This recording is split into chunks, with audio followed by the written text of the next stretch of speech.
पण विरोधी पक्षात असतानाही आम्ही कधी आपली जी देशहिताची लाईन आहे ती कधी सोडली नाही, समाजहिताचा विचार कधी सोडला नाही. आणि म्हणून समाज आमच्यासोबत आला, म्हणून लोक आमच्यासोबत आले, आम्हाला पुन्हा पुन्हा निवडून दिलं.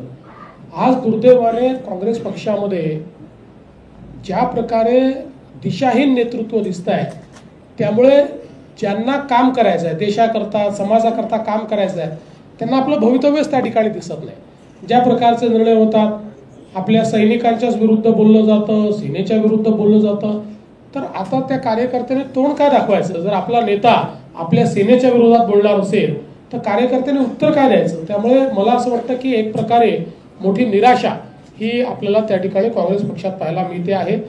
कोणाचा पायपोस कोणाच्या पायात नाही अशा प्रकारची परिस्थिती आहे. आणि विशेषतः जे जमिनीशी जुडलेले नेते आहेत त्या नेत्यांना कुठेतरी त्यांना खच्चीकरण करायचं अशा प्रकारची पण परिस्थिती दिसते.